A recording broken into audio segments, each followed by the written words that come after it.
पैसा आपका, मेहनत आपकी, लेकिन प्रॉफिट किसी और का। यही हुआ था इंडिया के साथ ब्रिटिश रूल के टाइम। एक वेल प्लान लूट जिसका एम था इंडिया की इकोनॉमी को बर्बाद करना। ये था ब्रिटिश रूल का असली चेहरा। आज के लेक्चर में हम बात करेंगे उसी इकोनॉमिक मर्डर प्लान का जिसका नाम था drain of wealth. Hello friends and welcome to map my mind. इस वीडियो में हम क्लिस्टर क्लियर समझेंगे economic impact of British rule on India. Drain of wealth theory, ये थ्योरी दादा भाई नौरोजी ने दिया था, जिनको grand old man of India भी बोला जाता है। इस थ्योरी को दादा भाई नौरोजी ने इविल ऑफ द इविल्स भी बोला। Form of drain of wealth theory, home charges, salaries and pension of British officers. British लोग को जो इंडिया में काम करते थे उनकी सैलरी, पेंशन और एक्सपेंसेस ये सब इंग्लैंड के नाम पे दिया जाता था, लेकिन एक्चुअली वो पैसा इंडिया के टैक्स से जाता था। India office, London expenses, London में इंडिया के लिए चलने वाली ऑफिसेस का खर्चा भी इंडिया को देना होता था। मिलिट्री स्टोर, ब्रिटेन से आर्मी का सामान खरीदा जाता था, जैसे बंदूक, यूनिफॉर्म, और पैसा इंडिया के टैक्स से दिया जाता था। Loan taken by Britain, Britain ने अपने काम के लिए लोन लिया इंडिया के नाम पर, लेकिन उस लोन का इंटरेस्ट और रिपेमेंट दोनों इंडिया को करना पड़ा। अनरिक्वाइटेड एक्सपोर्ट, इंडिया से रॉ प्रोडक्ट जैसे कॉटन, टी, स्पाइसेस इंग्लैंड भेजे जाते थे। ये प्रोडक्ट मोस्टली ब्रिटिश ऑफिसर्स या गवर्नमेंट की तरफ से भेजे जाते थे और उसका पेमेंट इंडिया को कभी नहीं मिलता था। Books supported drain of wealth theory, poverty and un-British rule in India by Dadabhai Nehroji in 1901. Economic History of India, R.C. Dutt. England's Debt to India by Lala Lajpat Rai in 1970. Indian national Congress ने भी 1896 में इस drain of theory को accept कर लिया था। Land revenue system, tax लेने के चक्कर में ब्रिटिश ने 3 लैंड रेवेन्यू सिस्टम लगाया, जिन्होंने किसानों का जीना मुश्किल बना दिया। Permanent settlement, introduced by Lord Cornwallis in 1793. Region, Bengal, Bihar, Orissa. Zamindars को लैंडलॉर्ड डिक्लेयर कर दिया गया। रेवेन्यू को फिक्स कर दिया गया।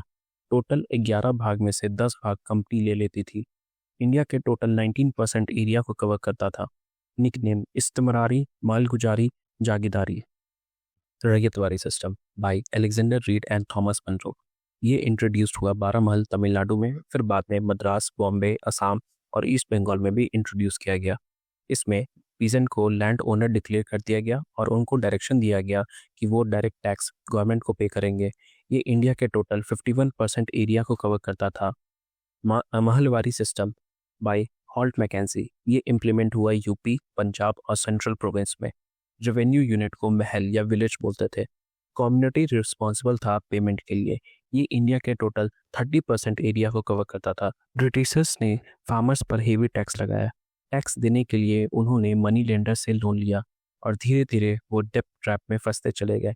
लोन ना चुकाने पर उनकी ज़मीन छीन ली गई। इससे फार्मर्स लैंडलेस हो गए और उनकी हालत और भी खराब हो गई। Collapse of handicraft and artisan, बात करते हैं आर्टिशन यानी कारीगरों की। पहले राजा महाराजा उन्हें सपोर्ट करते थे, उनका सामान खरीदते थे और उसकी वैल्यू समझते थे, लेकिन ब्रिटिश एनेक्सेशन के बाद ये सपोर्ट खत्म हो गया। फिर आया British machine made goods, cheap और mass produced. Indian handmade goods की डिमांड गिर गई और इंडियन हैंडीक्राफ्ट इंडस्ट्री टूट गई। आर्टिशन हो गए जॉबलेस। 1813 में ईस्ट इंडिया ट्रेड मोनोपोली भी खत्म हो गई और ब्रिटिश गुड्स इंडिया में तेजी से आने लगे। ब्रिटिश मशीन ने इंडियन टेक्सटाइल को मार दिया और ये प्रोसेस का नाम था डी इंडस्ट्रियलाइजेशन, जो 1813 में ऑफिशियली शुरू हो गया था। Indian traders and imperial preference, अब बात करते हैं ट्रेडर्स की। ब्रिटिश गुड्स इंडिया में बिना किसी इंपोर्ट ड्यूटी से आते थे, लेकिन इंडियन गुड्स एक्सपोर्ट करने पर हेवी ड्यूटीज लगती थी। कॉटन और सिल्क जैसे एक्सपोर्ट कोलैप्स हो गए और इस अनफेयर सिस्टम का नाम था इंपीरियल प्रेफरेंस, मतलब ब्रिटिश गुड्स को स्पेशल ट्रीटमेंट और इंडियन गुड्स को इग्नोर किया जाता था।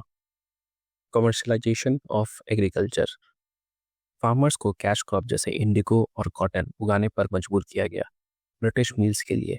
इसे खाने के क्रॉप्स में कमी आ गई और फूड सिक्योरिटी भी चली गई, जिसका रिजल्ट ये हुआ भूखमरी, गरीबी और किसान खुद के लिए भी खेती नहीं कर पा रहे थे। कमर्शलाइजेशन ऑफ एग्रीकल्चर का मतलब ये है ये एक ऐसा सिस्टम जिसमें एग्रीकल्चर एक्सपोर्ट के लिए था सिर्फ, ना कि अपने गुजारे के लिए। Investment pattern of Indian rich class. क्या इंडिया में इंडस्ट्रीज बन सकती थी? यस, बिल्कुल। लेकिन रिच क्लास ने पैसा लगाया जमीन में, इंडस्ट्री में नहीं। क्योंकि इंडस्ट्री सेटअप करने के लिए इन्वेस्टमेंट की जरूरत होती है, इसीलिए उन्होंने कैपिटल इन्वेस्टमेंट नहीं किया। इंडिया में इंडस्ट्रियल ग्रोथ काफ़ी स्लो थी। इंडियन इकोनॉमी फार्मिंग से रिलेटेड थी, इसीलिए उन्होंने पैसा सिर्फ और सिर्फ ज़मीन में लगाया। Decline of zamindars. High revenue targets. अगर रेवेन्यू नहीं दिया तो क्या होता था? ब्रिटिश भेजते थे क्वा वारंटो नोटिस और पूछते थे किस हक से आप जमींदार हो। रिजल्ट, लैंड को कॉन्फिस्केट कर लिया जाता था, उनकी ज़मीन सीज कर लेते थे ब्रिटिश। जमींदारों की ज़मीन चली जानी मतलब इज्जत चली जाना। 21,000 तालुकदार इन Awadh lost land in 1856।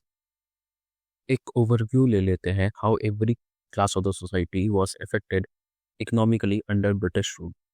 Pheasant, landless and burdened. Partition, jobless and industry collapsed.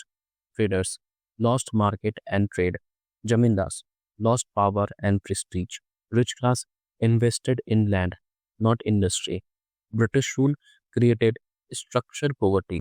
Nationwide economic discontentment fueled revolt of 1857. तो दोस्तों ये था असली चेहरा ब्रिटिश रूल का, जहाँ लूट छुपी नहीं थी बल्कि सिस्टम बना दी गई थी। अगर आपको ये वीडियो अच्छी लगी हो तो लाइक शेयर और कमेंट करें। Thank you so much.